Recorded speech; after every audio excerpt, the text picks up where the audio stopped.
I'm still not understanding why we can't call out Gavin Newsom for being a liar and realizing at the same time that we're going to vote yes on Prop 50 to go ahead and gerrymander the hell out of California. We can do both at the same time.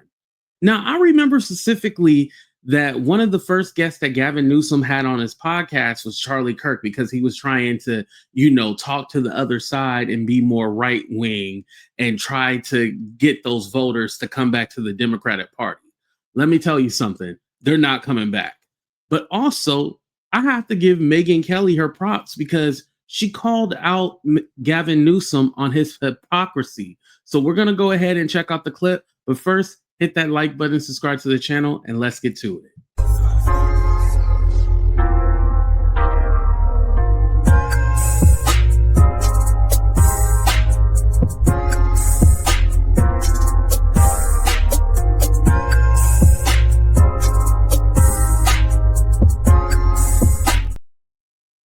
So again, Megyn Kelly is calling out Gavin Newsom because, he said that his son admired him and wanted to skip school just to meet Charlie Kirk. And now he's saying, oh, my son's not a fan of Charlie Kirk. Let's go ahead and play the clip, you guys. In the past 2 days, honestly, I think I praised a total of 2 leftists for their reaction to Charlie's death. And both of them have now reversed themselves on their human decency. It's amazing. Literally, the only 2 leftists who I actually had a kind word for because they reacted appropriately have now reversed themselves on their kindnesses. It's so disheartening. One is Gavin Newsom. Shame on him, because he invited Charlie on his podcast, and Charlie went and sat in the lion's den with a far left guy, was courteous to him. I think he was his inaugural guest. Did him that courtesy, bringing all these eyeballs to his show. And what does Gavin Newsom do? Betrays him. So here's what Gavin said to Charlie. Gavin isn't far left, but of course to Republicans, he's far left, right? Not at all. Trust me, he's one of you secretly. When Charlie was sitting on his set about Gavin Newsom's own son, Sot 1. Last night, trying to put my son to bed. He's like, no, Dad, what time? What time's Charlie gonna be here? What time? And I'm like, dude, you're in school tomorrow. He's 13. He's like, no. This morning, wakes up at 6 something. He's like, I'm coming. I'm like, he literally would not leave the house. Did you let him take off school? No, he did. Of course not. He's not here for a good reason. But the point is, you canceled school for like 2 years. One day. The point is the point, which is you are making a damn dent. Thank you. I'm kidding. So his son was such an ardent fan that he begged Gavin Newsom to let him stay home from school, begged him to tell him exactly what time they had to get up and Charlie was coming.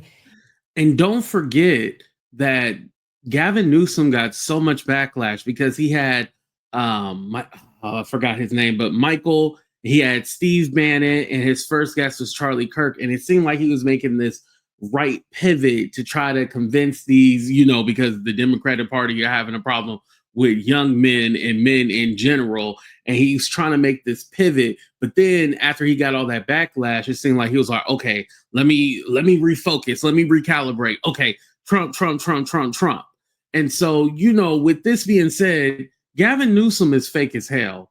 He's just like any other politician. So us praising him as some god, no. And here's the thing. Let me tell you guys this. If Gavin Newsom is the nominee in 2028, yes, I will vote for him. So calm down with all that. I will vote for him. But I think now is the perfect opportunity to call these people out. Even Kamala Harris, AOC, Jasmine Crockett, Cory Booker's running again, probably. Call them all out now, because don't wait until it's time for election to call them out and be like, oh, well, I'm not going to vote. Well, no, this is the time to find the perfect candidate. But let's go ahead and see how he totally flip-flopped and pivot. Here we go, you guys. And then was obviously very disappointed that he didn't get to go. And here's Gavin Newsom on CNN Monday with an entirely different description of what went down, Sot 2. That's your son, obviously a fan of Charlie Kirk. What was the conversation like between you and your son after Charlie Kirk was Well, assassinated? he called me, I don't know how he got a phone, but he called me from school that day, really alarmed. And all his friends were around the phone that wanted me to somehow express or understand what was going on. He wanted to know if he was dead. He wasn't a fan of him as much as he was familiar with really? him. And it was very revelatory for me because he's also out there. My son is 11, 12 years old. He's sitting there talking to me about not just Charlie Kirk, but folks like Andrew Tate. And he's, sort of beyond Joe Rogan, in many ways, sort of Facebook in so many respects of sort of this novelty of the pod, manosphere, et cetera. And it was so interesting to me in that context that he knew so much about Kirk. And that was a true story. I didn't know what he was saying or stand for. He didn't even have a strong position himself. Oh, okay. So now it's suddenly he wasn't a fan as much as just familiar with Charlie. And that's why he begged his father to let him meet Charlie, to get up early in the day, to skip school just so he could shake Charlie's hand. Just because of his familiarity, not his fandom. Yeah, familiarity is a very weak word. None of us are excited by saying when we're familiar. I just want to say something. If your son is watching Charlie Kirk and is a big fan of him, that speaks to what's going on in your household. Because one, you being the Democratic, I'm sorry, not mayor, but governor of California, people are constantly bashing you, saying California is reckless, it's liberal this, and you're going to have men in the bathrooms and men in sports. What else they say? It's anarchy, a whole bunch of crime. You're going to get robbed and, all this stuff that they say about California. I live here, so I know what they say, right? And so if your child is watching Charlie Kirk, what does that say about what's going on in your household? Are you putting on a facade that you're this left-leaning Democratic governor, but really secretly you're just like them and you think like them? Like, what are you teaching your children? Because again, Charlie Kirk, I don't agree with him being assassinated, but we're not going to pretend like that guy didn't go around preaching hate. He didn't go around preaching bullshit. Let me just put it quite frankly, right? Oh yeah, this is not a friendly Charlie Kirk channel. I hope you guys know that. But yeah, it is what it is. And I would never try to change history or rewrite history and make Charlie Kirk seem like something he wasn't. But again, Gavin Newsom thought like, oh, this was the right way to go. So let me go ahead and try to reach to the other side and talk about, oh yeah, my son is a big fan of yours. And now you're changing it, saying like, oh, well, he wasn't a fan. He was just, those are people that the kids listen to. You don't listen to somebody if you're not a fan of them. And the way he tried to pivot is make it seem like, oh, well, it was the name recognition. Like he was familiar with him, not that he was a fan. Just like I'm not believing this story that Gavin Newsom grew up struggling and he had to eat Wonder Bread and stuff like that. Remember, he was on All the Smoke podcast. I didn't really talk about that because I just felt like, okay, people see through this, right? But hey, maybe you don't.